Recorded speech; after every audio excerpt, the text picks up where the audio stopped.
mais 5, numa sentada que eu pago já. Do branco tinto. Moito bom día, meninas e meninos. Benvindos a un novo programa da Semana Europea das Linguas.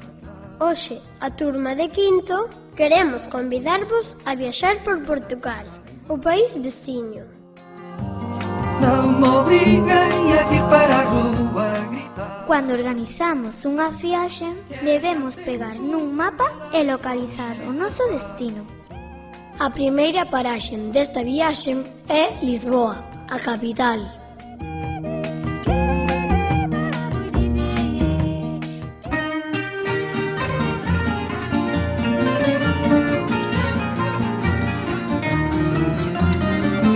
Uma casa portuguesa fica bem, pão e vinho sobre a mesa. E se abortam... Lisboa é coñecida como a cidade da luz ou a cidade das sete colinas.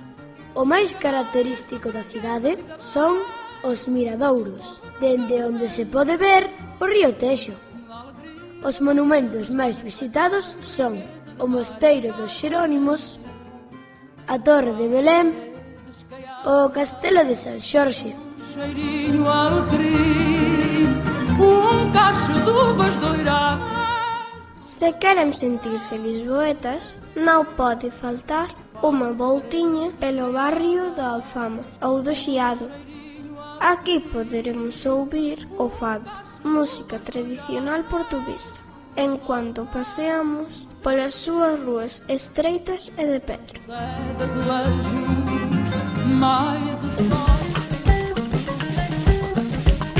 Dizem que lá há 1000 maneiras de cozinhar bacalhau e que só há mais Marias que Anas em Portugal. Nasceu Ana Sofia, bacalhau na certidão e desde esse dela... E chegou a hora do almoço. Pequenina, muitos achavam bizarro, bacalhau de sobrenome, tornou-me num bicho raro. E a mim que era gorducha, com este jeito engraçado, dava muito conteúdo para piadas de miúdo e que xixi para o lado. Depois desta caminhada, estou com fame, com certeza.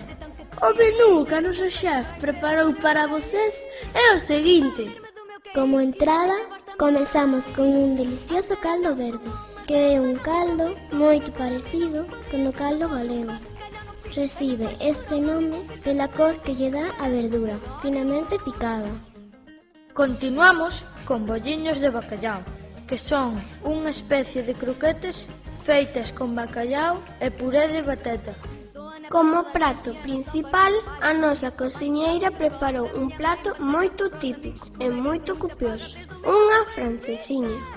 É unha especie de sanduíche que ten no seu recheio friame, salchicha, queixo e touciño. O toque especial está no mollo, unha mestura de tomate e cervexa.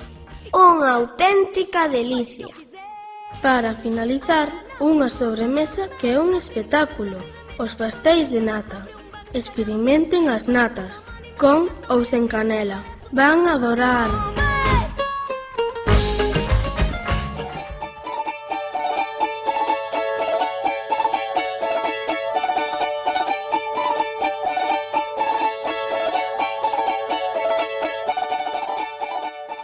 Agora que vimos de almorzar, podemos continuar o noso camiño. A seguinte paraxe será a cidade de Porto, onde poden visitar a súa fermosa catedral. Coimbra e Braga son famosas pelas súas universidades. E Aveiro, tamén chamada a Venecia portuguesa, polas canles que a percorren.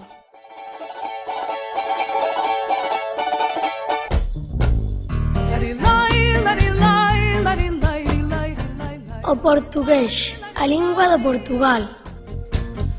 Vesti a saia rodada para apimentar a chegada do meu amor. No mural postei... Cando organizamos unha viaxe, debemos coñecer a lingua do país de destino. Vocês saben moito ben que a lingua de Portugal é o portugués. Mas sabían que há bastantes diferenzas entre o portugués do norte do país en comparación co portugués do sur. Nas illas Azores, ou na Madeira tamén se fala un portugués diferente. Antes pudesse o verão não mais ter fim, que eu estou tão nervosa com esta coisa de casar, meu Deus, vestia saia rodada. É pau, é pedra, é o fim do caminho, é o resto de toco, é um pouco sozinho, é um caco de vidro, é a vida, é o sol. O portugués, a língua do Brasil. É peroba do campo, é o pau da madeira. Embora sexa a mesma lingua, tamén é diferente o portugués de Portugal do portugués do Brasil.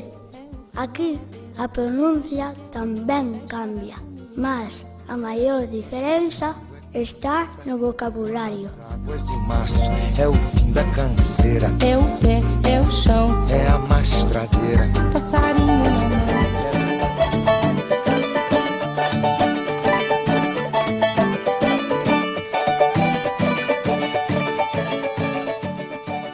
Então, onde se fala português?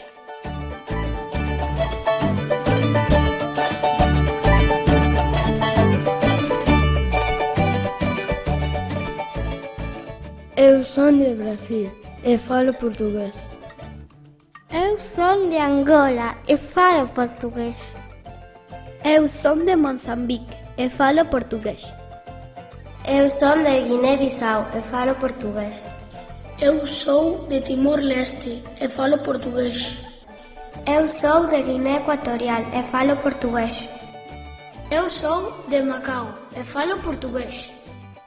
Eu sou de Cabo Verde e falo português. Eu sou de Santo Tomé e Príncipe e falo português.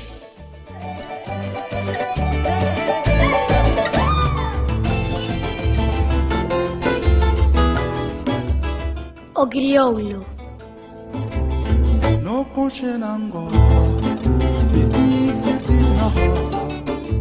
Pois eu sou de Cabo Verde e tamén falo crioulo.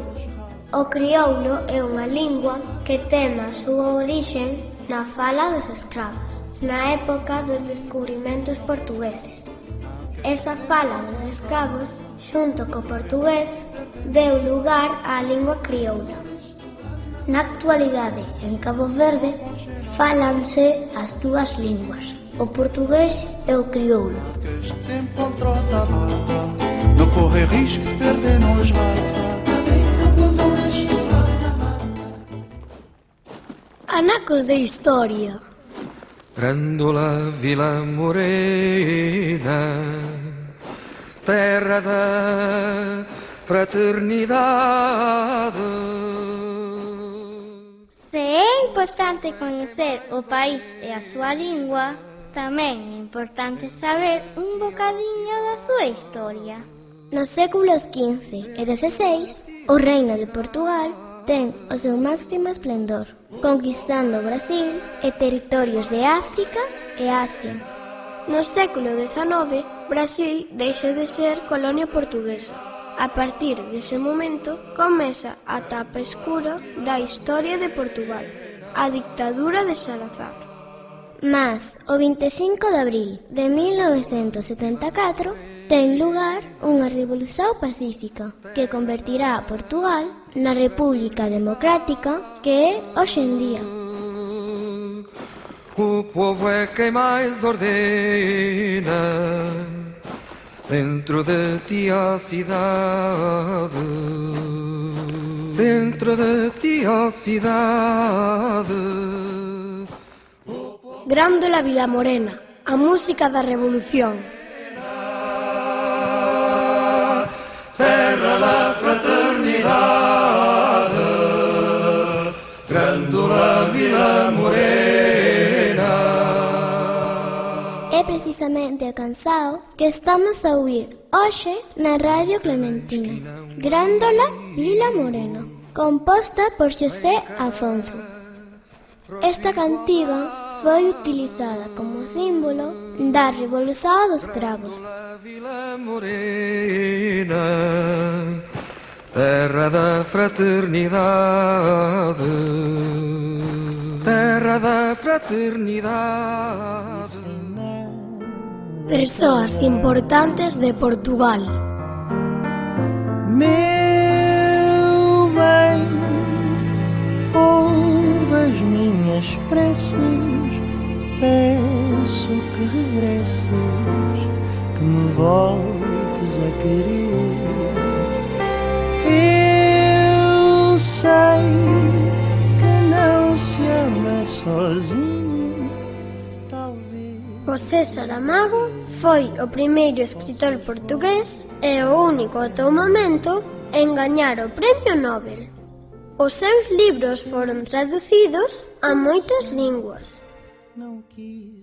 Salvador Sobral é un músico portugués que gañou o concurso de Eurovisión en 2017.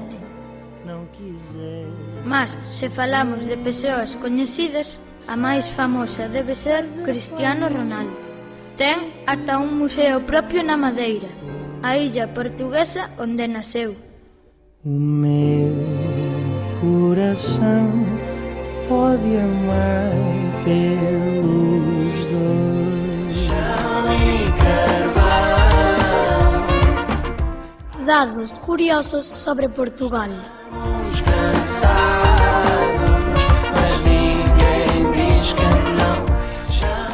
Sabes cal é o alcume dos habitantes de Lisboa? Son coñecidos como alfaciñas, que traducido a galego sería leituguiñas. Pero os habitantes de Porto non quedan atrás. Eles son tripeiros.